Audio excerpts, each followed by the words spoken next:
Before this video starts, I want to shout out two amazing channels to make this possible today.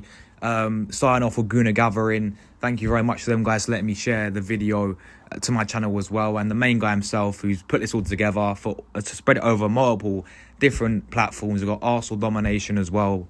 Big up to Dom. Make sure you guys subscribe to both of them. Both of the links will be in the description down below.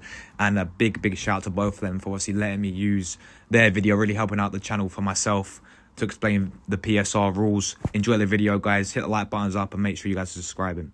I hope you enjoy. Hello and welcome. I just wanted to talk a little bit about PSR and FFP issues. Not always the most interesting of topics, but one I think there's a lot of uncertainty around and not necessarily a lot of knowledge around. And it's particularly important right now because Arsenal need to go into the transfer market and they need to sign a forward to strengthen their front line, given all the injuries that we currently have. And I think that without that strengthening, I think it's very difficult for any manager to win the league title this year from the position we're in with the squad. And I think undoubtedly not supporting the manager and giving them a crack at it would be a real missed opportunity given where City are and the fact that, you know, I've always maintained all season that Liverpool are potentially vulnerable. But the question is, are we in a position to do so? Now, there are lots of reports around at the moment on Arsenal's situation, and the reality is that nobody outside of the club, the league and the accountants truly know where Arsenal are from a financial situation. But I'm going to try and work it out as best we can. So it's time to explore PSR and FFP. So I think the starting point, obviously, is what are they? So the PSR, or Profit and Sustainability Rules, are the English Premier League's rules. To ensure compliance, the clubs have to submit financial accounts at the end of each year. So, for instance, the 23-24 accounts that have just been looked at by the league had to be handed over by the 31st of December for check-in. And the rules basically say that clubs are allowed to make losses of £15 million a year, but that can be raised to £105 million if the owners are prepared to cover up to £90 million of that loss through the expense of shares. They can no longer do that through a loan, as Arsenal have done in the past to comply. So it's a slight change to the rules. So Manchester United, for instance, have managed to get some extra sort of flexibility within the rules because when Ineos took over, they bought a load of shares, and as a result, that sort of allowed them to cover the additional losses. However, the rules aren't just limited to total income minus total spending, because some costs can be taken out of that. So costs relating to the stadium, the training ground, the women and academy teams are excluded from the calculations. And there's also something with transfers. So if Arsenal sign a transfer for, say, £50 million over 5 years, they can call that £10 million every single year. Equally, on that front, transfers gained, they can put towards accounts in one go. So Emil Smith-Rowe's selling this year in the summer, that can go straight into this year's accounts.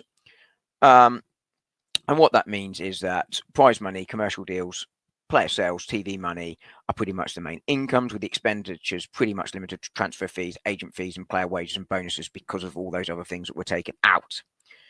FFP are the UEFA's version of PSR, and they are fairly similar, but there are a couple of differences. So firstly, clubs are only allowed losses of £52 million as opposed to 15, but that is over a 3-year period. And with around £21.5 million, and it does slightly vary based on exchange rate because it's done in euros, can be covered by the owners. But there are other rules as well. Clubs are only allowed to spend 90% of their income on transfer fees and player and coaching staff wages and agent costs, and that is falling to around 70% next year. And those rules are arguably tougher to meet, and given Arsenal are in Europe, they matter. So what are Arsenal's position here? Well, it's hard to know. As I say, it's not quite as transparent as, say, US sports, where you can see at all times where teams are with the salary cap. So this is going to be slightly guesswork based on information I could find publicly. So if you look at transfer expenditure over the last 3 years alone, Arsenal have a net loss of around £290 million. That basically means they've spent £290 million more than they have generated through player sales. The Arsenal wage bill has also fluctuated a bit. In the early years of Edu, it actually decreased as we released a lot of poor-performing, high-earning players like Hector Bellerin, for example, and brought through hungry young players on lower wages. such as Bukayo Saka originally. But recently, those wages have risen as contracts have been given to those new players. People like Saka and Saliba, for instance, have got new deals, which have cost significantly more. And obviously, there's the quality of squad rises, the quality of the expenditure on wages is also going to increase. And also, I think, for what I can see, I expect to spend around £172 million this year on wages alone. That doesn't include wages, and it does bonuses, sorry, and it doesn't include staff costs. Now, some of that can be offset by player sales, something Arsenal generated very little of in the early days of Edu and Arteta, thanks to the poor quality of the squad.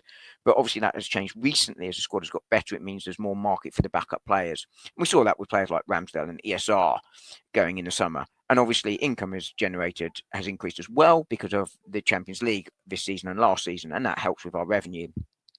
And as far as I can tell, Arsenal expect to generate around £500 million in revenue this year.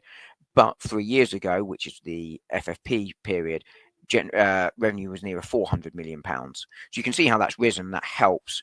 But given it's a 3-year period, you can't just bank this year's revenue. You have to take the whole. So if I take an average over the 3 years, and bear with me here, spending on basic wages and transfers is around 300 million, but that excludes agent fees, bonuses, which is, I anticipate, around another £100 million a year, which takes very close to that £400 million revenue a few years ago, and therefore very close to the FFP PSR rules. Though, of course, some of those transfer fees, as I explained earlier, can be what's called amortized, which is the spread over length of contract. But, of course, we will, in the last 3 years, have transfers from pre that period that will be amortized into that period too. So I think the two will probably basic message there is, I think Arsenal in the first year or two, particularly of this FFP PSR window, are very, very close to the mark based on my calculations and my calculations alone. So drawing that, I think that my conclusion, which could be very, very wrong, as I say, we don't know exactly where, what the situation is because it's not made public. But it suggests that Arsenal are compliant, but as I say, fairly close to the rules. But it does suggest that from summer 2025, we might be in a better position because we'll have 2 years of Champions League money, 2 full years, and the increase in revenue will really, really help, as well as a lesser spending in the last transfer window.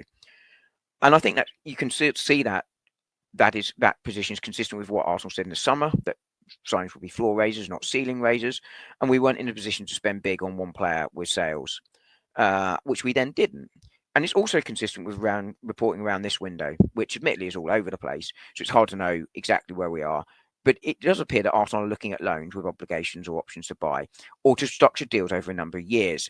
And I think that is because of this PSR issue, which is why, or FFP, which I think is probably of more immediate concern, which is why I'm, of the view that Arsenal really are actually compliant but struggling with the rules, because of the fact that they are looking to spread those fees. And that means that meeting release clauses, which can't be spread over a period of time, quite hard to do. And that's why I think we're not seeing bids for the likes of Gyökeres right now, but we are seeing Arsenal, if you take the summer signing of Zubimendi, which is reported to be closed, but Arsenal aren't going to pay a release clause, but they're going to pay a larger amount to be able to stagger those payments.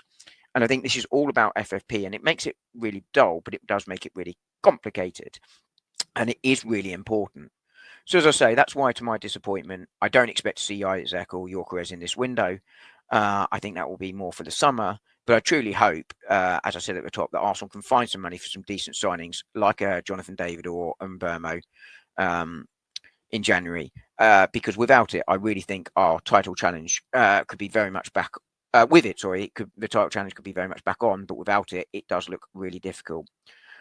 Hopefully that's a really helpful explainer of PSR and gives my views on where we're at. So I want to thank you all for watching, and I will see you all soon.